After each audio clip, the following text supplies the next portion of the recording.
Santos from Blackspot. Naka-selfie na. So, sa may Blue Point sa may Paris. Ayun, good morning boss. Maaga tayo ngayon. And may kasama tayong bagong tropa. Ayan. Ayan si Bossing. Boss, introduce mo muna yung sarili mo. Don Henry Santos from Planas Porac, Pampanga. Layo pa. Naka-ano pa siya syempre. Naka-jersey siya. Ayun, thank you Bossing. Boss, ilang taon na sa'yo yung motor? Wala pang isang taon. Wala pa isang taon. So ano yung exact make and model ng ating motor dito? 2022. 2022 Aerox version 2 standard edition. Basing. Okay. Gotcha. Okay. So gagawin natin, ikutan muna natin syempre bago natin isa-isahin yung mga parts niya. Ayan, di ba? Linis. So bumagay yung mga decals niya. Ayan. So meron pa siyang mga gustong i-upgrade ito. Medyo madumi lang kasi umuulan kanina eh. So buti na lang tumigil yung ulan. Natuloy kami. So actually dumating na dati to si Don, di ba? Si Bossing Don. Pumunta na siya dati tapos gustong-gusto niya sumali. Recommend namin na magpalit siya ng rear shock tapos ng mags. Biglang napalitan after 2 weeks yata. Ang bilis. So yung mags niya dati naka-Bomex siya na red. So wala namang problema again dyan. Kaso halos RCB kasi yung pyesa, kaya pina-straight na namin ng RCB bago siya makapasok ng Apex. Kasi major parts mga yan eh. So kita nyo naman, punong-puno ng pyesa to. So start na tayo. Syempre ang lagi natin ginagawa, start tayo sa pinakataas. So ang ginamit niya dito is E3 na silver. Tama? Bossing. E3 tapos naka-RCB siya na grip. So ayan, so feeling ko papalitan niya na rin yan soon. Palit na din, Bossing. Palit na rin. Tapos naka-aftermarket siya na lever guard. So ito kasi mga maliliit lang naman yan. So okay lang yan. Pero kung mga major parts like pipe, mga ang tawag dito, mags, suspension, harap likod, caliper, syempre pag ganun kailangan tama na or upgrade na. Saktong-sakto na yung mga pyesa niya. Okay, ayan. So E3 sa taas, tapos RCB na grip, tapos naka lever guard din siya para kumpleto. Tapos dito sa taas, visor, hindi ko alam anong tatak nito boss, pero sa mga wala siyang tatak. So Shopee Gaming. Shopee. Okay. Tapos naka side mirror siya ng MTR, ayan o. Ito yung side mirror niya. So walang huli to kasi pasok sa 4 fingers. So taga Porac kasi siya, alam ko maraming nang huhuli doon, di ba? Kailangan na. Kaya kailangan naka side mirror talaga. Pero pag tinanggal mo yung side mirror niya, poporma pa eh. Huli ka agad. Huli talaga agad, no? Okay, tapos naka carbon siya dito, yung bukasan, parang compartment na maliit. Tapos naka carbon din siya na tangke, yung takip niya. Gas tank. Carbon din dito, ayan. Diba? Alright, sa baba naman tayo. So sa baba, naka JVT siya na suspension, titanium. Kung di ako nagkakamali, 28mm to boss, tama? Para siyang 28mm eh, parang kumukha ano sa akin. So correct me if I'm wrong guys. Tapos S-series na, S-series na brake hose para dito. Naka R1 caliper, E2 plus na disc silver syempre, tsaka SP500 na bronze. Dito naman sa gulong niya, kita nyo naman, naka Diablo Rosso SC siya. Yan, dumiin siya talaga oh. May kwento to eh. Para minsan sumama daw yung gulong ng Bomex eh. Sa mags. Tapos ayan, pinalitan niya ng buo na para walang problema. So balak niya palitan yung brake master niya, tsaka yung caliper na itim. So mag-upgrade siya soon. So, feeling ko after 1 week wala, iba na yan. Impulsive buyer din si Bossing. Ayun. So yan yung sa harap. Tapos naka fender delete na rin, syempre, kita nyo. Tinanggal namin kanina eh, para mas malinis tignan. Tapos yan aftermarket na tawag dito, stickers or decals. Ayan, aftermarket. Yun. So dito muna tayo sa side. Actually wala masyadong makikita dito, naka-stock pa rin, di pa rin niya tinanggal yan. Since pang biyahe nga, pang daily to. So good move yung ginagawa niya. Hindi siya nagpalit ng airbox, tsaka di niya binuksan yung kanyang CBT cover, diba? Para mukhang stock bossing. Para mukhang scammer pala. Ayun. Para mukha daw stock pero hindi stock syempre. Okay, dito naman. So dito medyo masakit-sakit na yan. Naka VD series siya ito, bagong-bago. Kakabili niya lang. VD series na black gold, 305mm. Naka-Solfili na swing arm. Yung dumating ka sa akin, silver to eh. Silver. Ngayon, ano na agad, black oh. Pinalitan niya agad. Tapos, naka-Uma Racing na radiator. Siyempre, Samco hose para mag-partner sa mga decals niya, red din. Tapos, itong pipe mo, boss. JBT V4. JVT version 4, Sharp yung elbow niya. 30... 35, 38. Tama? 38? 38 straight na to. Bossing. 35. Ay, hindi. 35, 38. 35. 35, 38 chata yan. Ata. Namutan ko na. Nalito na ako tuloy. 35. 35. Tapos naka-shark tip siya. Yung size pala ng gulong ng Diablo Rosso niya is 110/80 sa harap. Tsaka Tapos sa may likod naman 40. nasa na ba? 140/70. Ayan. Ano pa ba yung hindi natin nakikita dito nakatago? TRC na stabilizer. TRC stabilizer. Galing kay bossing yan. Ayan, galing pala sa atin to. TRC stabilizer. Yan, para tulong sa rear suspension niya, para balance yung bagsak niya or pag-compress. Okay. So, syempre, alam ko walang nakalagay dito sa compartment, so hindi na natin bubuksan. Pero, specs ng makina, eto. Boss, ano yung specs ng makina? Naka-JBT black ka? Ilang Chrome bore. mm to? 63.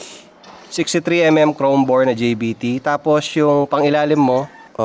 Yung sa throttle body lang po. So pangilalim stock siya? Stock 36. Ayun, throttle 36mm na throttle body. Tapos, syempre, yung RX Mini na A-Racer. Kaya, yung tunog ng pipe niya ang ganda eh. Iba yung idle niya eh. Ano tayo, up. Oo, yun. Ilang cc na to? 183. 183cc na Aerox version 2. Tapos, syempre, di natin kakalimutan, yung panggilid mo, boss. Ano yung laman nito? Straight JBT. Straight JBT. JBT pulley. JBT torque drive. Bell. Bell din. Bell din. Bola, tsaka center spring clutch spring. JBT lahat. JBT lahat. Anong sukat ng ano mo? Springs? Sa spring 1515 parehas. 1515 sa spring. Tapos dito sa bola, 910. 910 yung bola. So in total 57 grams yung bola, hindi ako nagkakamali.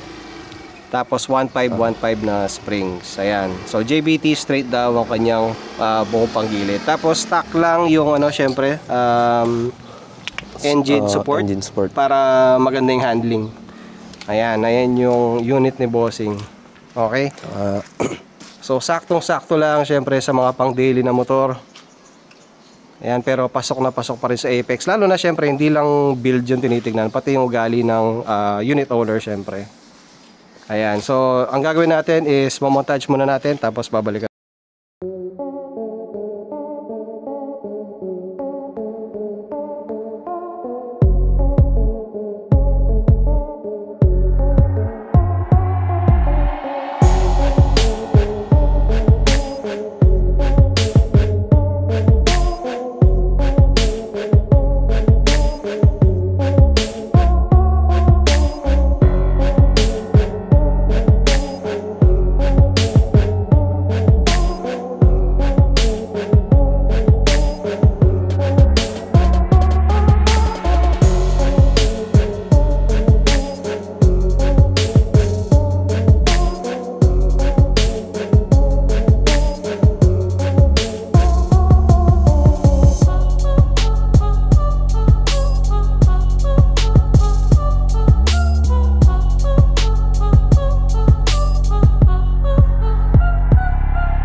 Ayun, sana nagustuhan nyo yung montage natin. Simpleng montage dito sa motor niya. Wala pang pangalan tong motor na, boss? Wala pa, bossing. Wala pa pangalan daw yung motor. So, pangalanan nyo na lang sa comment section kung anong gusto yung pangalan sa kanya.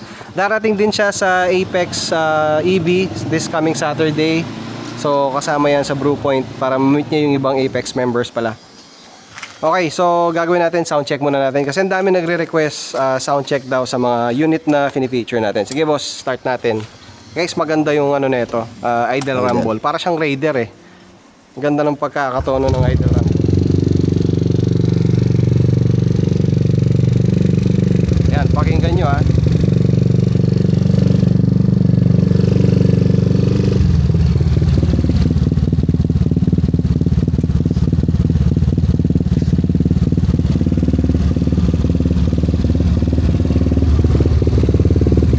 Yun, di ba? Rev natin ng konti lang.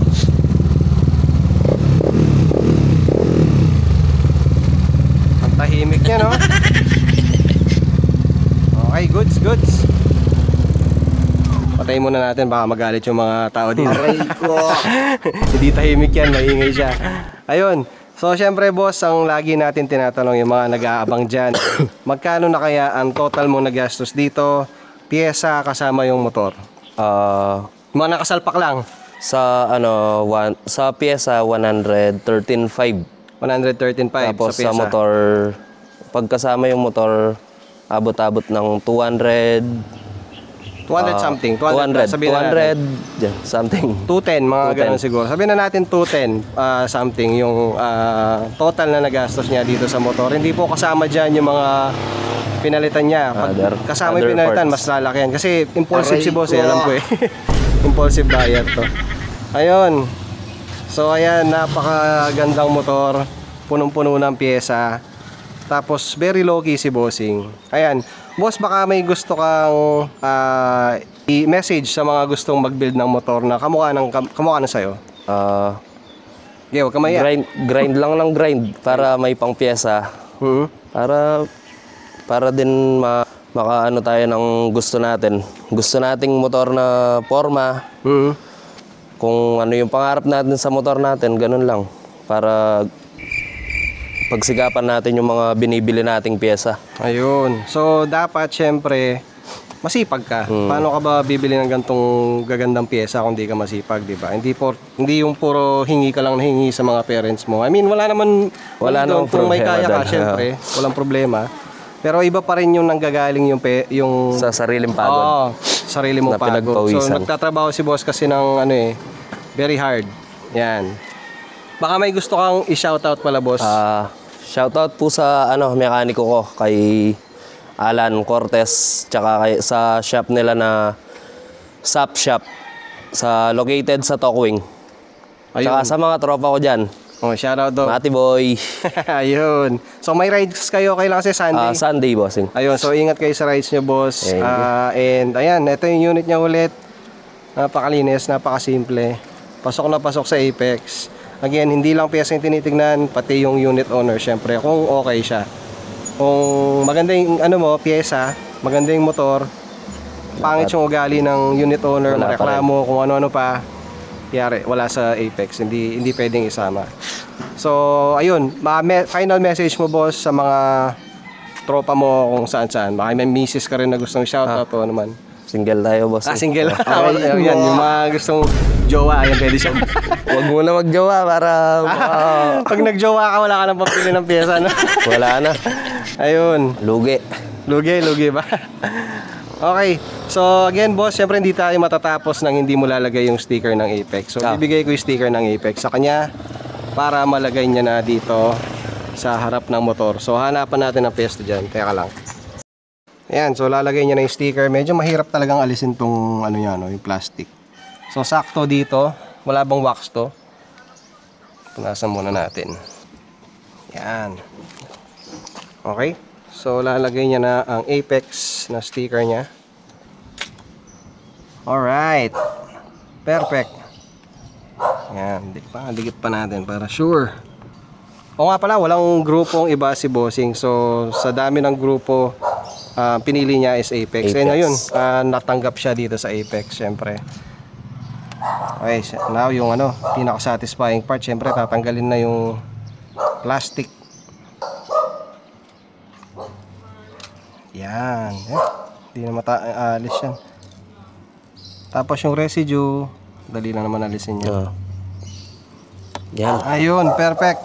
So ayan guys, Solid. meron na siyang Apex na sticker, official member na siya. So thank you boss, welcome sa Apex. Thank you. Welcome sa Apex. Ayan, so ulit, hintayin nyo siya. So sa Saturday, sa EB ng Apex, makikita nyo din siya, makikita nyo yung unit niya. So kita-kita tayo dito sa may Brew Point, sa may Marisol. Ayan, so again, sa mga nanonood, sana nagustuhan nyo yung mga content na to. And syempre, see you sa next one. Peace.